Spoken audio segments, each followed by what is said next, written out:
just going to be a really quick video. This basically just has to do with the medical field and that aspect.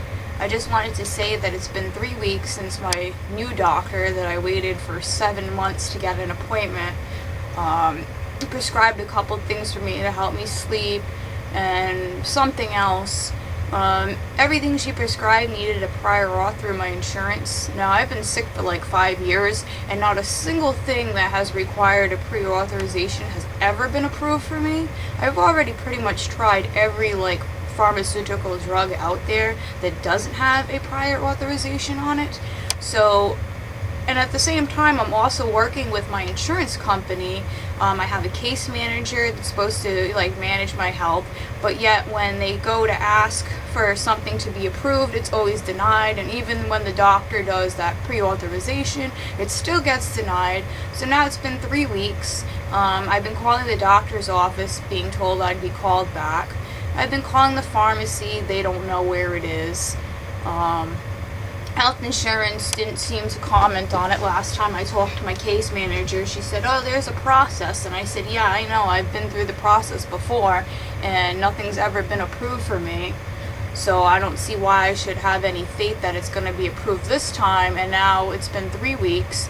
Now, if I didn't have Kratom, I literally probably would have been awake for that entire 3 weeks without any sleep, or at least a good part of it.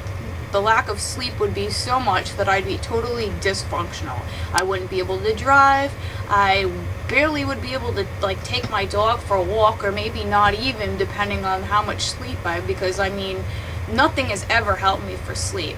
Nothing. No prescription drugs. Actually, believe it or not, some herbal over-the-counter remedies have actually worked better than, God, I can't even tell you, probably 50 different things for sleep that were prescription that did not work at all and had horrible side effects.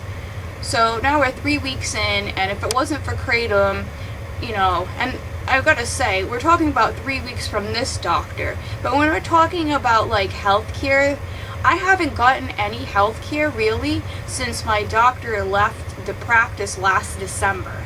Ever since then, I've been going to doctors, what I like to call Dr. Doolittle, which basically means looking at me, telling me I'm too complicated, they don't have time to read my file, I must be lazy, I can't possibly be sick, I don't look sick, I must be unmotivated, I must be lazy, I must be depressed, and the only solution is, here, leave with this antidepressant, here, leave with that antidepressant. I'm not depressed, I'm ill, I want to get better.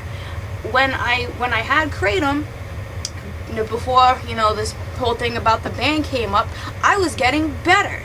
I was doing things. I was walking. I was moving. I never did anything on pharmaceutical drugs. I was totally wiped out in bed, couldn't move for days at a time.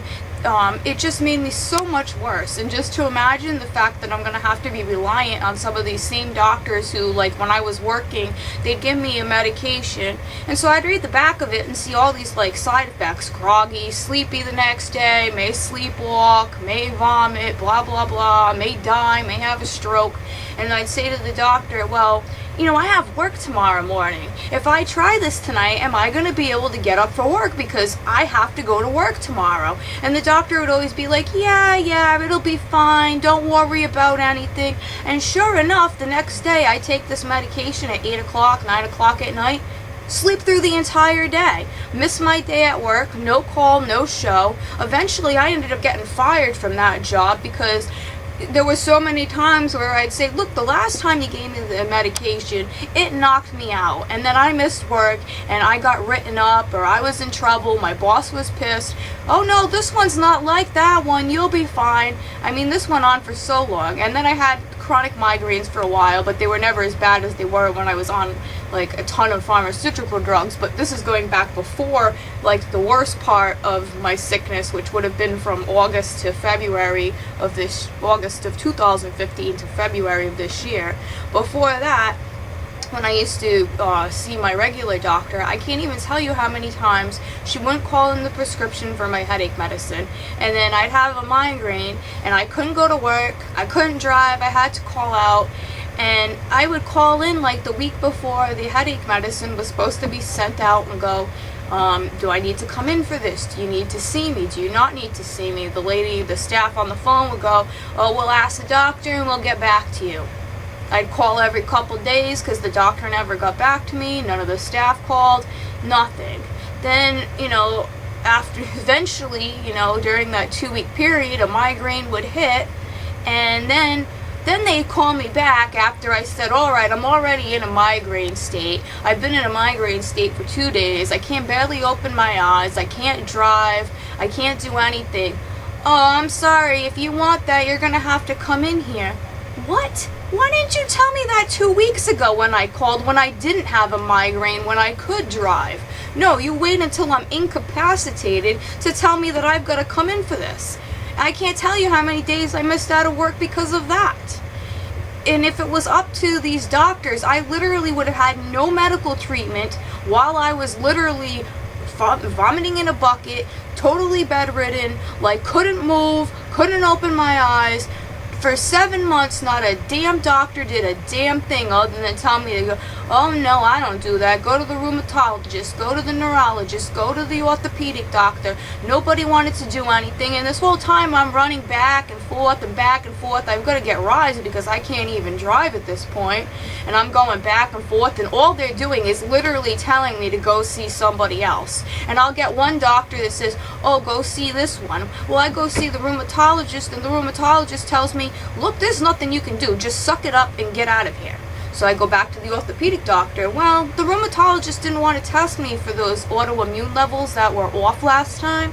She said that I was borderline lupus and it needed to be checked every year.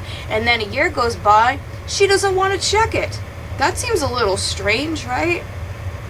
So basically, I would have had no health care. I would still be like in that bed, like totally bedridden with nothing, and waiting for meds that probably aren't even going to work because none of them have worked. So I highly doubt that this new regimen of Megnicans isn't going to help me. I really doubt it.